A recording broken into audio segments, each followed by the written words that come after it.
Hey, thank you, Chester. Hi, everyone. My name's Hamilton. I'll be talking about a lot of things today, um, but also mostly just going to be doing it over the application that I've been building at Rill Data with a bunch of others over the past year and some change.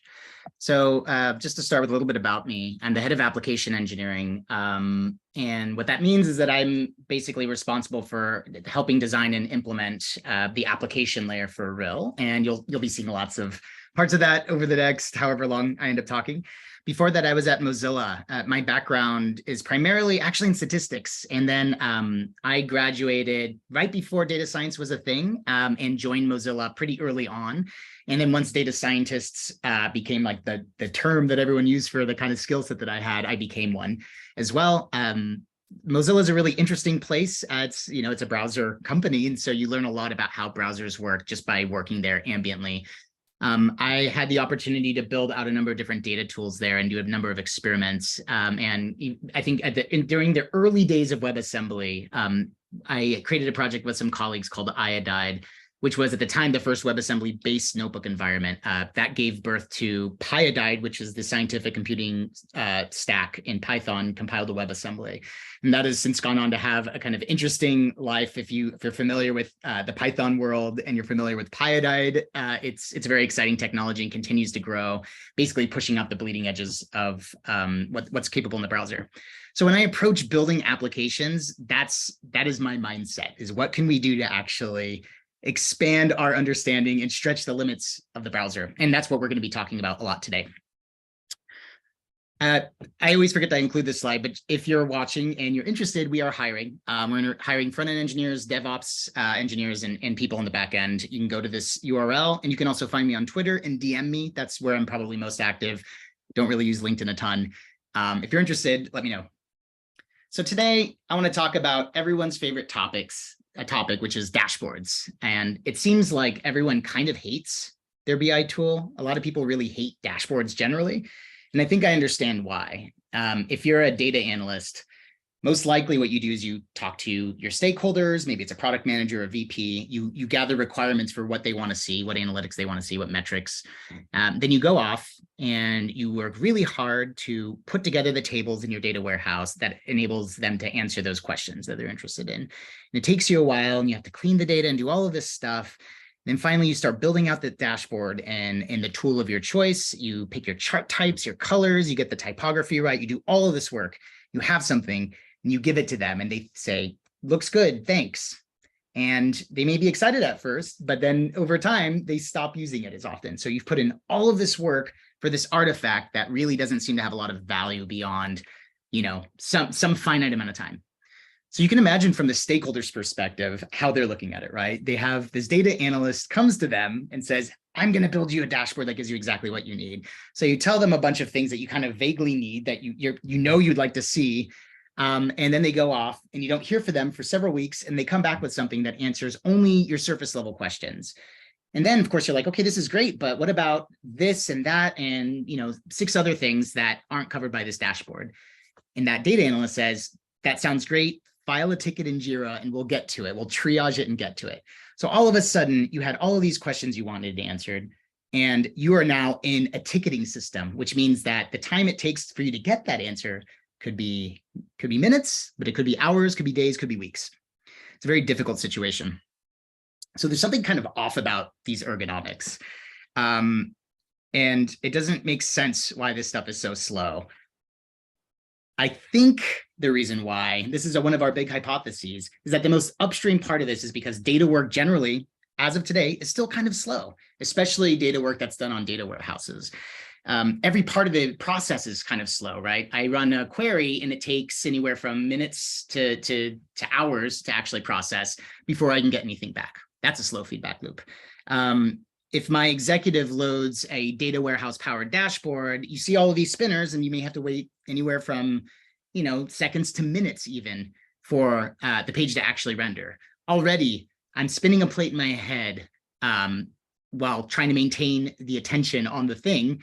And it's just really hard to do. It's too much to ask for any of us to have to wait 10, 20 seconds, minutes, basically, to get an answer to something. And because the feedback loop is so slow, the tools are kind of designed for slow feedback loops. So it's no surprise that modern dashboards still essentially are stuck in the paper era, aren't that interactive, can't really do that much stuff. There are a lot of constraints that are based on the fact that data work is all kind of slow. So I've been feeling this sort of way for a long time, and this was really the reason why I joined Rill in the first place. So Rill makes this kind of highly opinionated, conversation fast, undashboard that people actually use. We have existing customers today that love what we're producing. And one of the things that I think they really love about it is all of those additional analytic inquiries that they have of a dashboard, they're able to answer at a conversational pace. And that's really cool, right? You never come with just one question. Usually, if you're a business expert or a stakeholder, you have probably a really good understanding of or intuition for how your business works and how the data may map to that business. And you may end up asking that data analyst several questions that seem kind of adjacent to the thing of interest, and getting quick answers that helps you build your intuition. So you never really just have one insight. One insight is not actually valuable. Usually you have a long string of queries and you want to get individual insights there to get kind of a fingertip feel for the business. That's the big, I think, exciting thing that Rill has figured out already. And that's kind of why I joined. So to get data into one of these dashboards, there's a ton of technical details.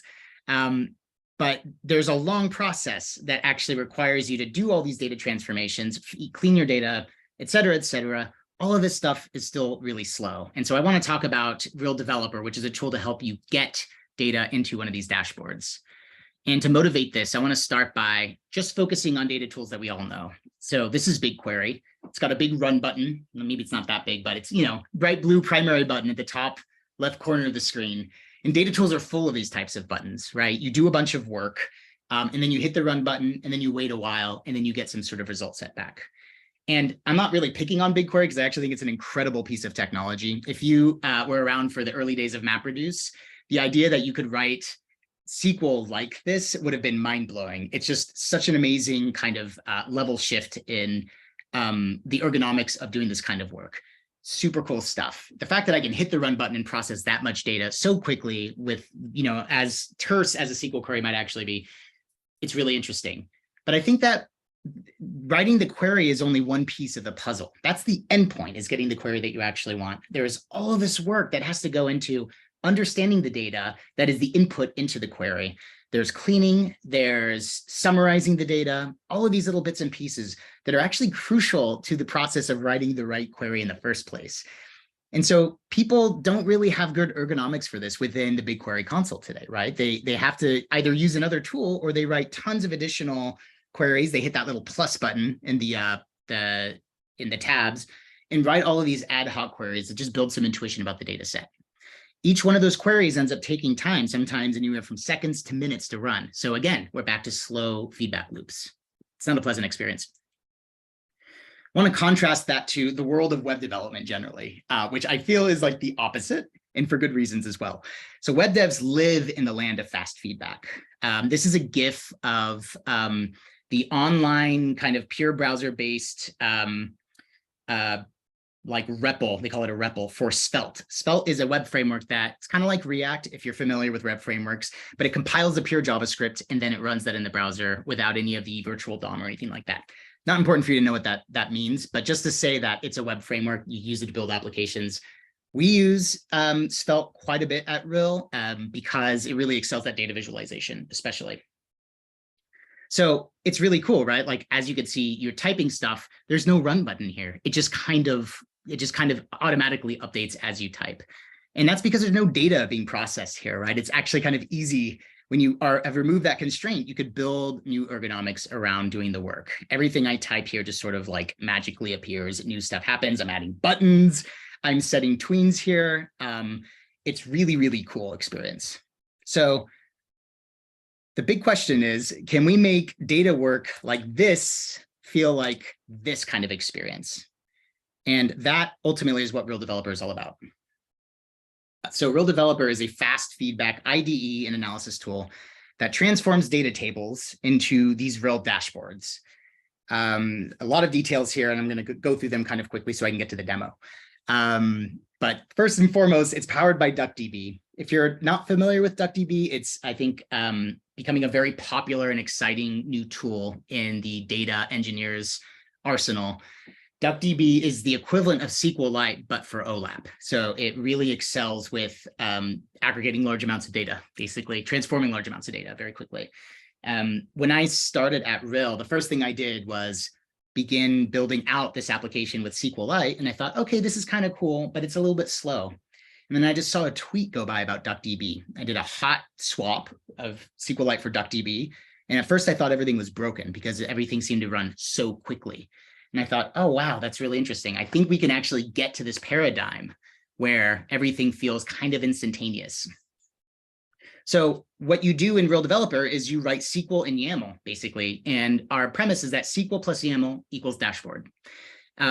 This means that as I'm actually creating these files, your Rill project will get materialized to your file system, which means that you can push those files to Git, which means that your BI layer is defined in code. It's CI/CD friendly. All the nice things that you might get from DBT or any of the kind of more modern software development driven frameworks out there. It's a really fun part of this project because nothing quite like this exists yet. There's some details about what we implemented Rill Developer in. It's primarily a Go backend and it's Svelte Kit front end, which is to say that Rill Developer is designed to be single player. It's single node.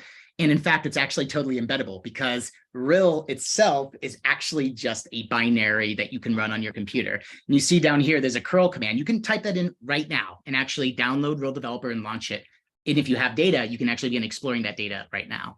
So this kind of goes to the whole point of what we're doing here. This is about going from data lake to dashboard in 5 minutes. So Rill Developer doesn't really work well with data warehouses because the root of the problem of all this, in my opinion, is that data warehouses are really slow and we're using them to actually serve data where we shouldn't be. It's not really good for the application layer, right? It's really good for producing reports and moving large amounts of data around. But Rill Developer is really optimized to work with object storage. So if you've got an S3 bucket, we make it dead simple to go from your S3 bucket to your dashboard super fast. That's the real premise of the whole thing. So Rill Developer itself is local host first. And the reason why is because I think if you're interested in getting a Rill dashboard, you probably don't want to talk to a salesperson. So Rill Developer operates at laptop scale and on the security perimeter of the laptop. So if you've already signed into AWS or GCP and you have your account credentials in place, Rill Developer can actually just leverage that to begin exploring your data lakes really, really easily. So that's kind of the long and short of what Rill Developer is. I'm going to switch to a demo. Let me see here. I'm going to have to, how do I, sorry, I feel like every time I use Zoom, it's like a whole new thing for me to learn. Yeah, here we go. Okay. I'm going to stop sharing my screen and share another one, which is my browser window. Okay, so I'm going to walk through a demo today. I think it's kind of interesting. So we all are probably aware of what's happened to SVB over the past week. And I'm kind of interested in this one particular weird data set, which is unclaimed property records in California. My question is, are there just like unclaimed accounts at SVB right now? I think we know that those accounts are made whole, but they're just kind of sitting there. So what's an unclaimed property record? It's one where bank accounts, uncashed checks, bonds, safe deposit contents that basically have been turned over to the state until it can be claimed by their rightful owners. So this is the data set I'm actually kind of interested in exploring right now. So I fired up Rill Developer and you'll see I have sources, models, and dashboards. First thing I'm going to do is add a source. As you can see here, we have GCP, S3. I think we have support for R2 now, or it's coming pretty soon as well. And also Azure's object storage as well. I'm terrified of offending the demo god, so I'm not going to actually try to do the data lake part. I have this stuff in the data lake, but I've been bitten by this in the past. So I'm just going to go ahead and upload a file here. Unclaimed CA property.parquet. It's 231 megabytes. Stick it into Rill Developer. Give it a hot second. Boom. So I immediately get a ton of feedback right out of the box. First thing that I see, obviously, is just like a table of the data. Super useful. But you also see this other thing that's kind of interesting. On the right side, we actually see a number of pieces here. Every column but also the distribution of the column, the cardinality of the varchars, and some null percentage. So this is kind of a weird data set. Doesn't seem like there's a lot of null percentages. Let me stick another one in here so you can see. Here we go. This is a good one. This is 311 calls in San Francisco, which I'm sure most of you are familiar with how 311 calls work. They are non-critical tickets for things like there's a pothole or there's a bunch of trash on the street. So you see here, I immediately get tons and tons of information here, just kind of by default. The far right column is the percentage of the column that's null. That's almost the first question I always ask is like, is this column even useful? For timestamp columns, we get the actual roll up of the number of records over time.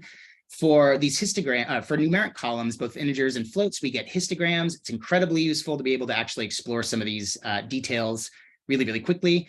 For varchar columns, basically strings, we actually get the top values of that. And so as you can see, I'm going to go back to this unclaimed CA property data set because I think it's so interesting. But as you can see, it's like giving you a ton of information out of the box. So I've got this timestamp column. Wonderful. That's really nice. I can see how things change over time. This is a very bizarre distribution. I see that there's a weird outlier in 1899. It's probably like some like cursed amulet or something like that. I can zoom in on this data set to see these like weird spikes of data. So what's going on with these? Okay, interesting. Yeah. So if you take a look at this, you could see 2018, 06, 01, 2019, 06, 01. It looks like a ton of records. You see how there's like records every single month. It's rolled up at the monthly level here. You can see every month, basically, we get some sort of roll up, but there's these huge spikes on June 1st for whatever reason. And it looks like a minor spike on New Year's Day every single year. So that's kind of interesting. I see we've got cash reported. It looks like the smallest value is $500. Largest value is really big here. It's almost $5.3 million. We also get a ton of information about like owner cities. Okay, so that actually explains why the data it doesn't have any null values. It looks like an empty string is in place instead of null. But you could see I'm like answering basic diagnostic questions about this data set in a way that feels more like exploratory data analysis, and it doesn't require me to do anything. And I think that's a huge value. So I found holder name. That's really useful. We're going to come back to that in a second. But the next thing I'm going to do is model this data. I need to transform this and get it into a dashboard. So I'm going to go ahead and create a model. And a model is just a simple select statement, right? Same columns we see here, super useful, same table, but now I have the power of SQL at my fingertips. So first thing I'm going to do is just like filter date reported to like the 80s, basically, because I know that SVB has been around for like 40-ish years or something like that, where date reported, as you can see, I get errors as I type is greater than 1980. As soon as a query runs, updates the entire set of profiles, it updates this, just as I type, just like this felt REPL, it just kind of works, right? It's a really nice experience. So cool. Okay, so we've got data kind of in the right format here. I don't really need this, so I'm going to just go ahead and get rid of this statement. But just to show, this is a big part of what I'll be talking about after this demo. So I'm going to go ahead and just automatically create a dashboard. Great. Okay, so I'm already into an interesting spot. We know it's super skewed. Let's just kind of zoom in a little closer to something kind of reasonable. 1980 to, let's say 2022, 2021, that's fine. I don't really care. Okay, so we've got monthly. Let's roll up to yearly data. Very useful. We really want to look at 2022 if we can. Cool. Wonderful. Okay, so I have here just the total records. That's like kind of interesting, but I think we want to know like total amounts of money, right? So let's take a look at cash reported real quick. I'm going to go ahead and add sum of cash reported. And I'm also kind of interested in the median as well. Total cash reported. Just defining some measures. Measures are aggregations, right? So median, and you can see I have these like Excel-like functions here that you can use actually to find new things of cash reported. Med cash reported. Wonderful. Okay. Well, if I go back to the dashboard, I see now I have actually 3 different charts, which is quite useful. You can see here total cash reported kind of trends similarly to total records. That's because the median values are actually fairly low. It's not like it's going to change a ton. Most accounts seem to be actually fairly low in value, or at least most of this unclaimed property. So that's great. Let's go find out what kind of property types we have. So I click on this and go down to a dimension table. I can actually see all of this rich information, right? I see securities are actually a really big piece. We also see all this other interesting stuff. They kind of, this particular class of stuff cuts out. It looks like most likely they changed how, they probably changed how things work here. It looks like there's two different numbering systems. So it exposes that there's probably more data transformation that needs to be done for me to say, like, how much of this is dividends, how much of this is securities, how much of this is royalties. There's just so much I can actually do with this. And I'm really doing both the analytics task and also kind of doing the exploratory data analysis task at the same time. So, okay, we know that most property type aren't things like cursed amulets or like haunted houses. They're mostly boring stuff like securities and accounts. I'm going to go ahead and find, what was that, holder name. So you can see Bank of America, California is like the top one, but it's probably multiple Bank of Americas. Yeah, there's lots of different Bank of America accounts here. But I think what I was interested in was Silicon Valley, right? Silicon Valley Bank. Oh, nice. Okay. So it looks like there's all sorts of random Silicon Valley related stuff. For some reason, the Silicon Valley Surgery Center is a holder, but I'm going to go ahead and just look at Silicon Valley Bank. So what do I see? We know that there's 652 records within this particular time range. We know that $5.2 million of cash are reported here, and the median is around $2.3 thousand per account. There's this like weird spike here at the beginning of 2000. Not sure what that is. It's also this kind of funny spike in total records in 2006. I'm not sure. And there seems to be nothing here between 2006 and 2008, basically. But we actually have already gotten down to our analytics question extremely quickly, right? We've discovered that if SVB were to have actually gone under and it couldn't have insured deposits, I have no idea what would have happened to this $5.2 million, right? Most likely people that are deceased that did not have a will or any way for people to get to the money itself. Okay, so this was a totally whirlwind tour of how Rill Developer works, but you can see, like, in no time flat, we actually got to an interesting dashboard. This is something I could have easily shared with other people. At this point, I have these individual SQL and YAML files that make up our models and dashboards in my file system. I could push those to Git, deploy it, and actually get a shareable URL that I can give other people. And that's really the whole premise of Rill and Rill Developer. So this was a bit of a whirlwind tour. I think to arrive at an interface like this, it requires something kind of special because there are all of these constraints to making a tool like this actually feel kind of like the Svelte REPL. So big constraints that I have to worry about. The most obvious one, if I'm targeting object storage, most likely I can't fit all of it on my laptop. So that's a non-starter. I can only fit what fits honestly in the file system and also what can fit in memory. So the first choice we have to make is, should we sample or should we not? And the Rill Developer works really well on samples and subsets of data. We're also looking into actually deploying this just on a really beefy machine to see how much data we can actually fit into it to get the kind of fast feedback. So the nice thing about sampling, of course, is that it limits the number of rows, but you really don't want to cut the number of columns in the analysis. And that's where things get really interesting. Understand why I think you need to go back to the case of putting in individual keystrokes here. You know, as I typed, I saw the date reported shift over. What happens when I hit a keystroke and it's a valid query? Well, the first thing I have to do is validate the query. I have to generate the preview table. I have to generate these summary statistics at the top here. And then for every single column, I run a series of data profiling queries. Now, these are small DuckDB queries that actually process the data and give me rollups for the distributions, for the top Ks, all of those bits and pieces. So that is the part that is really intense, actually, and really, really computationally intensive because we have all of these constraints. The first is that DuckDB is kind of like SQLite in a lot of ways. It will parallelize an individual query, but it will run every query sequentially. So what does that mean? Each query has to run incredibly fast from the 50 to 100 milliseconds kind of range. And that means we have to do query optimization constantly to get the kind of performance we need. But the reality is we're always going to be constrained by the number of queries we have to run. And so a Rill Developer does not natively scale well in the column space. Every single column I add means I have to run a few additional profiling queries and get very expensive over time. And of course, to make matters worse, we know that real data sets, real Parquet files may have thousands of columns, right? And so that means we have to do thousands of updates to the browser's document object model per keystroke. It actually is a lot. And this is the performance challenge for us with Rill Developer. And I'll talk about some of the ways we've actually been able to solve these issues now. So we have these other constraints that actually helps us with deal with the constraints that I just described, right? DuckDB can only do so much so fast, and the browser can only render so much data and information.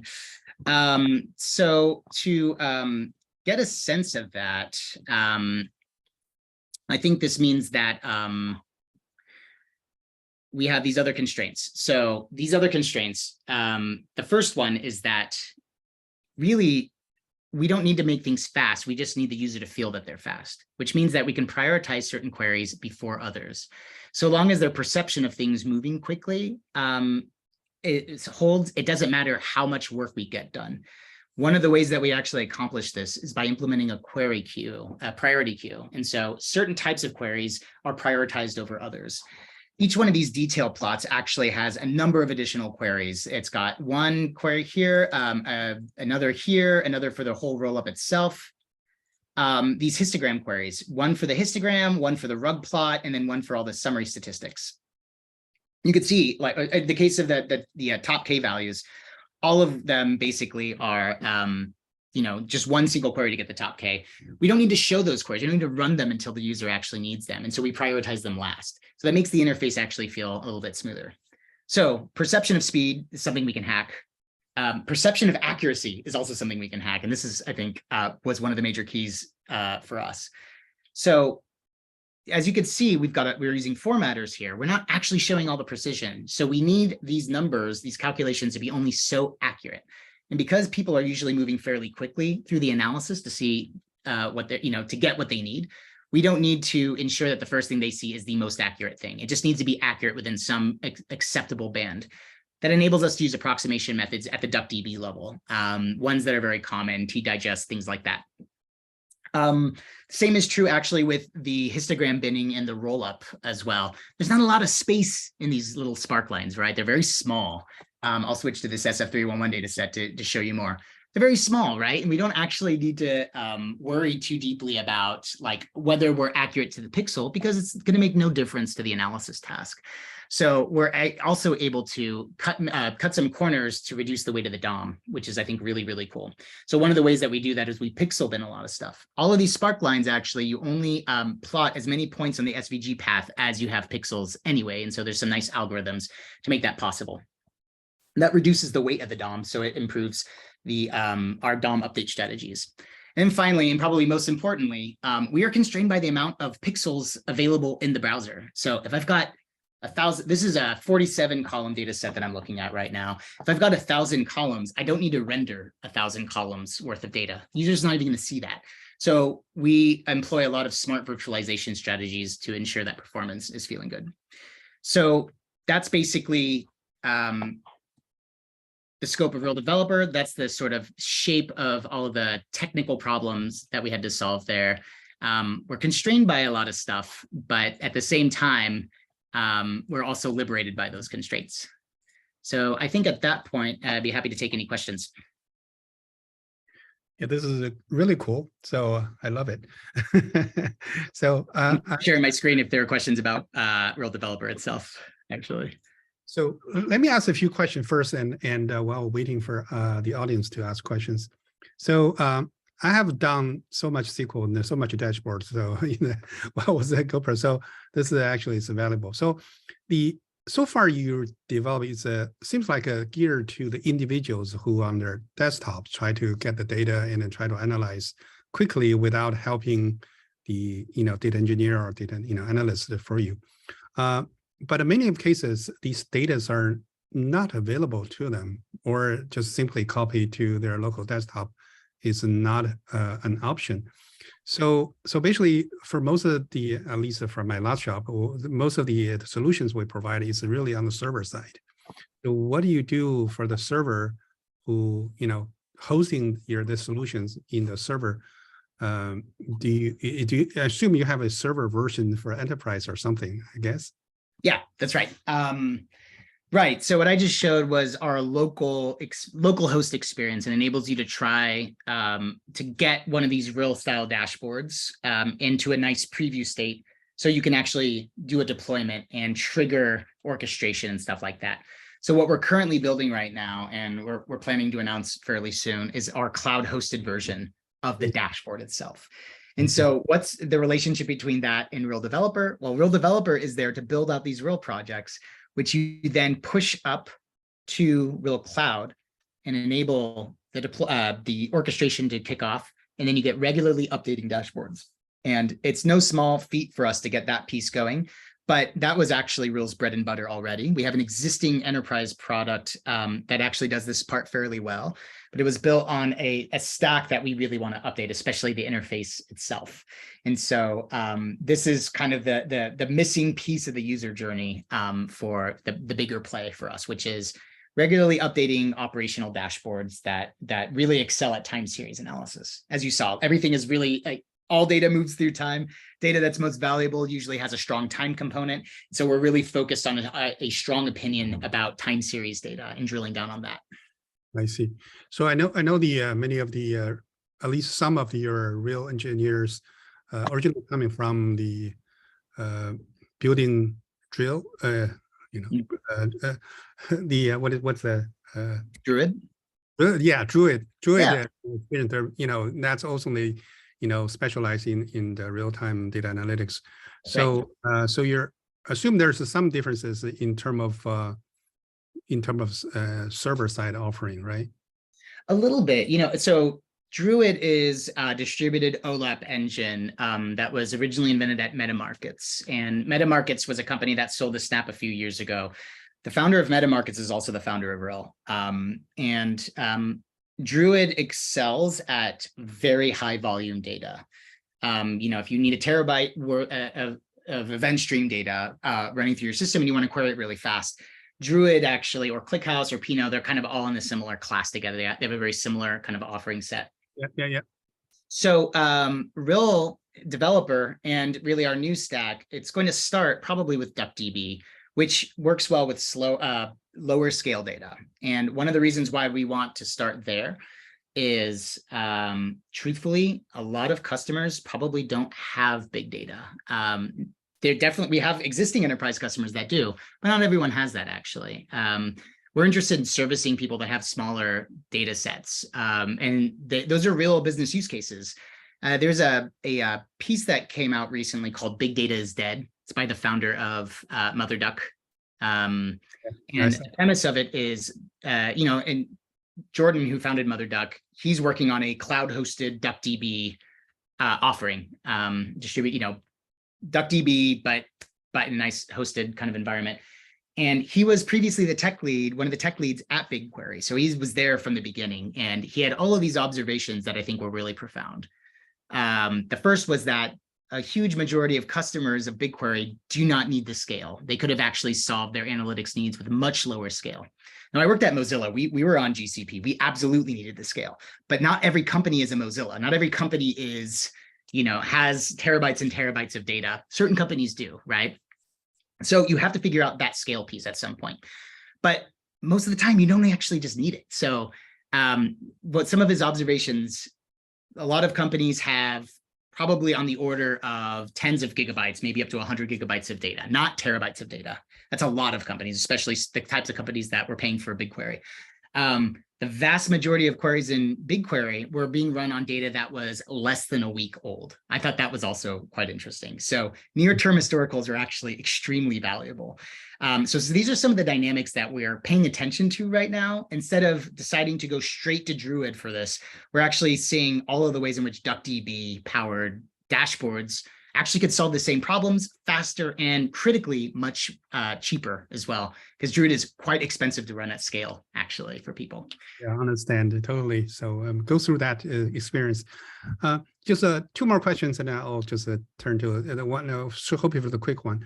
I noticed that your dashboard is pretty much a single dashboard, but you try to display different charts or whatever the special term you call it for different display in the same dashboard. But in the past, we have to combine several pieces into a single dashboard. So, these different pieces are actually have to have a different query coming from different table. Eventually, they don't join together, but display together. So can you do that here? No, that's actually a liberating constraint for us. So part of what makes this dashboard actually so powerful for a lot of these business use cases is the requirement is to get your data into one big table, basically. You want one wide, big, tall table at the observational level. And then we compute everything you see on the fly. Every roll-up is done on the fly. This is definitely a big constraint if you have a data warehouse or a star schema somewhere. But our argument is that is an antiquated way of actually doing analytics. That is one of the main reasons why everything is so slow and why a lot of these dashboards are actually quite hard to use and hard to manage and hard to get engagement out of over a prolonged period of time. Our current customers are super happy with this type of constraint, but it means that you really self-select for a certain type of customer. So if you have a data warehouse already, you may not actually make a good customer for Rill. I think we do our best probably in the space where you are post data collection, but pre-analysis, which means that you haven't really probably bought a lot of vendor tools quite yet. You haven't made the choice to buy, GCP or, wire everything up into BigQuery tables and then buy Looker on the other end of it. Our tool really excels in the case where, and this is true of a lot of companies, you just have a ton of stuff in object storage and you're like, okay, I'll get to the analysis for that at some point. Or I just have a new line of business and I'm dumping a bunch of stuff into S3. I want to actually analyze that and build something off of that. We're providing just enough analytics for those types of cases and really for operational use cases, ones that require daily or kind of weekly decisions. But it also means that the data, because I was going there, it's you have to build this big table in order to fit into this dashboard, and that is a part of the data engineering. Try to pieces all the join all the table together, make it a big table. So somehow you're shifting the load to the data engineering side for some part of it. Which I think is probably better because there are better practices around doing that in the right way. I think DBT is a great example, right? We're trying to left shift as much as possible away from the BI layer and away from the data warehouse, essentially. It's a thesis. We'll see if it actually plays out, but we know that people really like, I'm showing a really simple, essentially, well, here there's no transformation at all. I showed a stateless transformation before, but really nailing stateful transformation, big joins, things like that in these types of settings, that's kind of where we are going. It's where we're going with things. And it's difficult to do, but I think we're making a bet on streaming event-based data and really not any sort of star schema, if that makes sense. Understand. The last question is about the licensing. So you show the URL so you can download real data. Is these some part of open source or some things are free for the individual? Yeah, github.com/real, sorry, I can't type, Rill Data /Rill Developer. This is Apache licensed. You're free to go. Take a look at the source code. It's all here. Okay. I worked at Mozilla for a long time, which is, Firefox is an open source browser. We work into open. We tweet a lot. We show things that are in development. We ship feature flag type stuff. We ship every 2 weeks, basically. But for us, it doesn't actually make a lot of sense to hold things close to our chest here because honestly, people are not willing to pay for an application. They're not willing to pay for it. That's not the thing that actually is going to make us money, probably. So there's really, aside from the good vibes of open source, there's really no reason not to. It's not like there's some sort of trade secret we have here. So go nuts, basically. That's great. That's great. So yeah, that's my question. So let people in the audience asking questions. And so please, since we don't have a lot of people, if you want a question, you don't want to ask directly, post on chat. If you do, unmute yourself and ask directly.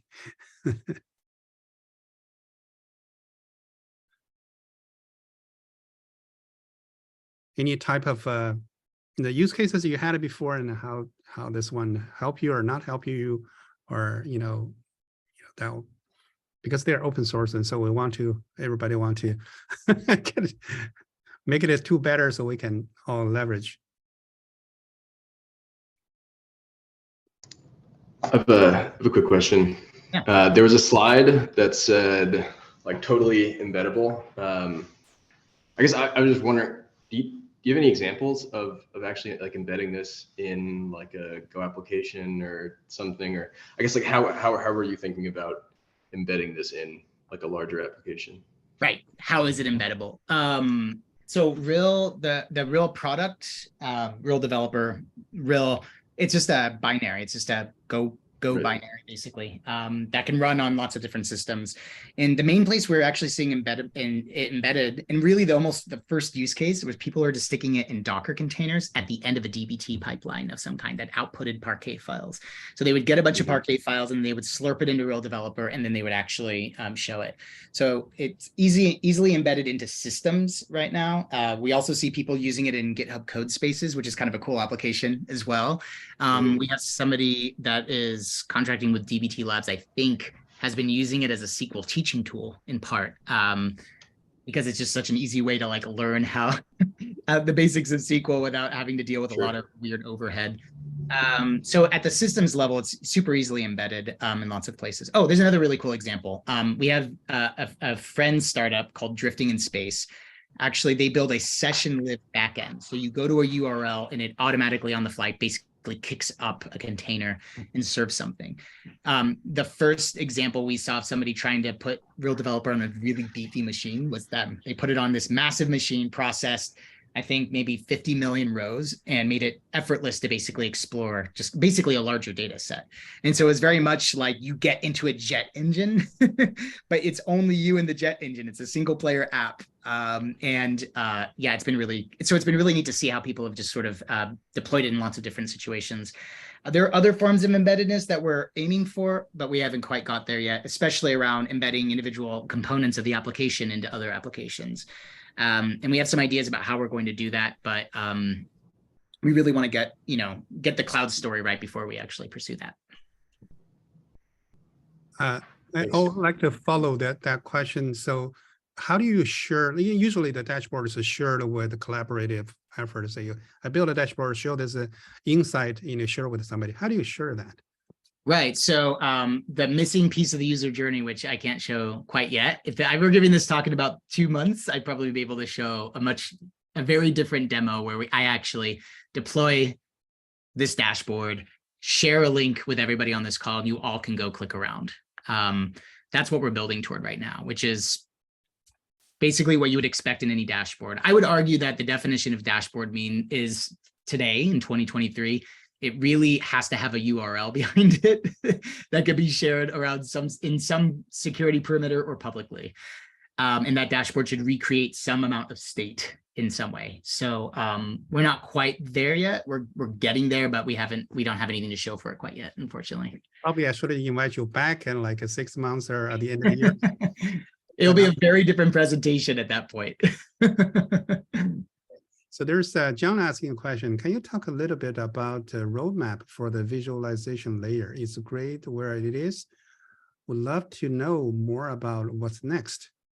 Oh, yeah, absolutely. So it's two parts to the visualization layer. I should be clear. So this is my bread and butter. My background has basically been in data visualization for quite a while. And so a lot of the profiling visualization you see, all of this is custom made with just some D3 helpers, basically. I've been doing this long enough that I prefer to just do this type of stuff myself. We are moving in the right direction, I think, with this, but it's not our top priority to go beyond what we have here right now. But when we do, I think we're going to be doing something I think kind of interesting.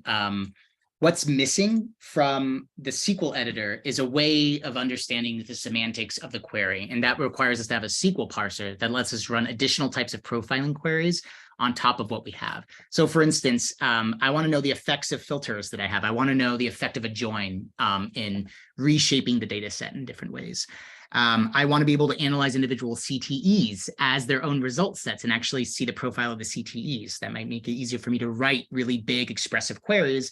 All of this stuff that's just right there if you have a SQL parser. So we haven't had the time to actually get to that quite yet because we're trying to get to the value moment of the dashboard, which is something that we know people really like already. But I think having a SQL parser will completely change the nature of this part of the application. Additionally, there's all of this rich profiling information that we are not showing yet. Again, in the interest of time, we just haven't gotten there. how do I cluster columns? How do I find columns that are similar to other columns? Oftentimes when you get a real data set in a company, you may have 300 columns and you may have weird duplicates because one team of people actually got some instrumentation, another team got similar instrumentation, highly correlated columns. How do you actually suss out those particular details? I think there's actually a lot of cool stuff you can actually do with kind of generalized column clustering. And there's some heuristics that you can actually employ, especially around comparing not the individual values, because it's really hard to compare like a varchar with a numeric column and be able to get some sort of distance metric, right? But one thing you can do is actually capitalize on the null structure of individual columns to see which ones are similar. Columns that tend to be similar are similarly null together is kind of the premise there.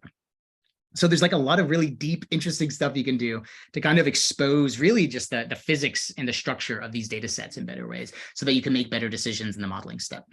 So that's one set of visualizations that I think is interesting. With regard to the dashboard, this is a whole other task entirely, and really a different persona consumes it. This is for a business expert that knows the business well, but maybe doesn't understand the structure of the data and doesn't need to. But they should be able to see what they're doing, the things that they care about need to be mapped in this interface. And so the things that actually I think they're most interested in truly are not necessarily visualizations. We don't need to add a ton of visualizations. We prefer to go deep on the opinions that we have now and really make this the best possible dashboard for near-term historicals and operational use cases. Now that looks quite different than what you might get in the product analytics dashboard. Doesn't mean that we won't eventually add cohort analysis or other things like that. It's just that that's not actually our sweet spot, and there's a lot of tools we're competing with directly there.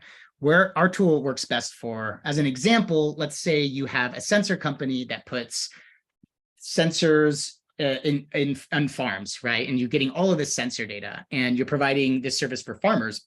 Those farmers need daily analytics on, soil temperatures, humidity, things like that. We really excel in those types of operational use cases. So most likely, all of the things that we do in terms of visualization for this is most likely to focus on making better line charts and better bar charts. And as we go, once we really feel like we've nailed this use case, we are likely to add other affordances as well. And so it's less like, do we support different chart types, and more, what use cases do we think we can solve really well, and then how do we design it? So it's more about ergonomics than it is about flexibility, if that makes sense.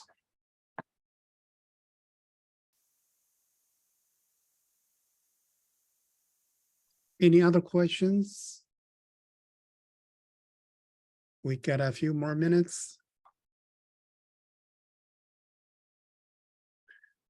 Yeah, regardless, this is a fantastic talk, and I'd love to invite you back. And after another, when you felt that there's be something totally different and something major changes, and then come back to present it to us, and see the many of us that probably could potential leverages either embedded in our applications or building our own dashboards. So yeah, love to hear more. Thanks. Well, thanks for having me. This is fun. If no more questions, I would like to thank Hamilton for, oh, there's one more. Oh, no, just say thank you. Yeah, so thank Hamilton to great talks. And if you don't mind, share with us this slide deck